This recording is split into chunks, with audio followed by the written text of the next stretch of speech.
தீபாவளி பண்டிகைக்கு பார்வையற்ற மாற்றுத்திறனாளிகளுக்கு புத்தாடைகள் மற்றும் இனிப்புகளை வழங்கி சூர்யா நற்பணி இயக்கத்தினர் மகிழ்ச்சி. கோவையில் தீபாவளி பண்டிகையை முன்னிட்டு நடிகர் சூர்யா, கோவை தெற்கு மாவட்ட சூர்யா நற்பணி இயக்கத்தினர் பார்வையற்ற மாற்றுத்திறனாளிகளுக்கு புத்தாடைகள் மற்றும் இனிப்புகளை வழங்கி உற்சாகமாக கொண்டாடினர்.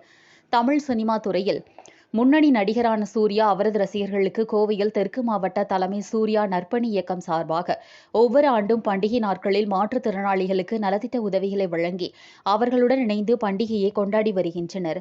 அதன்படி இந்த ஆண்டு தீபாவளி பண்டிகையை முன்னிட்டு பார்வையற்ற மாற்றுத்திறனாளிகளுக்கு புத்தாடைகள் மற்றும் இனிப்புகளை வழங்கி அவர்களுடன் இணைந்து தீபாவளியை கொண்டாடினர். கோவை ரயில் நிலையம் எதிரில் உள்ள சாந்தி திரையரங்க வளாகத்தில் நடைபெற்ற இந்நிகழ்ச்சியில் கோவை தெற்கு மாவட்ட தலைமை சூர்யா நற்பணி இயக்கத்தின் தலைவர் சதீஷ்குமார் தலைமை தாங்கினார். இதில் சிறப்பு அழைப்பாளராக சாந்தி திரையரங்கின் மேலாளர் சாத்தையன் கலந்து கொண்டு பார்வையற்ற மாற்றுத்திறனாளிகளுக்கு புத்தாடைகள் மற்றும் இனிப்புகளை வழங்கினார். இந்நிகழ்ச்சியில் தெற்கு மாவட்ட நிர்வாகிகள் விஜய், பகவதி, கிரி, சேனாதிபதி, சுதாகர், வடவள்ளி, யோகேஷ், பிரகாஷ், மாவட்ட மாணவரணி தலைவர் பூபதி, மேற்கு நகர தலைவர் சஞ்சய், தொண்டாமுத்தூர் ஒன்றிய தலைவர் அமர்நாத், கோவை புதூர் பகுதி தலைவர் திலக் மற்றும் நிர்வாகிகள் என்று பலரும் கலந்து கொண்டனர். வணக்கம், என் பேர் சதீஷ்குமார்.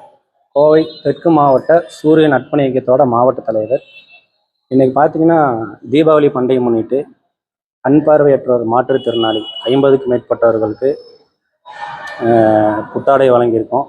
அதில் லேடிஸுக்கு தனியாக சேலை, ஜென்ஸுக்கு தனியாக வேட்டி சட்டை வழங்கியிருக்கோம். ரொம்ப சந்தோஷமாக இருக்குது நிகழ்வு பண்ணது. நம்ம குடும்பத்தில் ஒருத்தவங்களுக்கு எப்படி நம்ம புத்தாடை கொடுத்து சந்தோஷப்படுவோமோ அதே மாதிரி தான் நடந்திருக்குது. ரொம்ப சந்தோஷமாக இருக்குது. நிகழ்ச்சியில் மாவட்ட நிர்வாகிகள் அண்ணன் கிரி மற்றும் பிரகாஷ், மாவட்ட மாணவரணி தலைவர் பூபதி மற்றும் வடவெளி யோகேஷ் மற்றும் கோவை புதூர் திலீப், தெலுங்குபாளையம் பிரவீன் மற்றும் மாவட்ட நிர்வாக அனைவரும் கலந்து கொண்டனர். எங்களை இந்த மாதிரி நல்வழிப்படுத்தும் அண்ணன் சூர்யா அவர்களுக்கும் அகில இந்திய தலைமை நிர்வாகி அனைவருக்கும் இந்த நேரத்தில் நான் நன்றி சொல்லியிருக்கிறேன். இன்னொரு முக்கியமான விஷயம் என்னன்னு கேட்டிங்கன்னா, இந்த இடத்துல இந்த நிகழ்வு நடத்துறதுக்கு இந்த சாந்தி திரையரங்கத்தில் அனுமதி அளித்த சாந்தி திரையரங்க நிர்வாகிகளுக்கும் கோவை தெற்கு மாவட்ட தலைமை சார்பாக மனதார நன்றி தெரிவிச்சுக்கிறோம். நன்றி.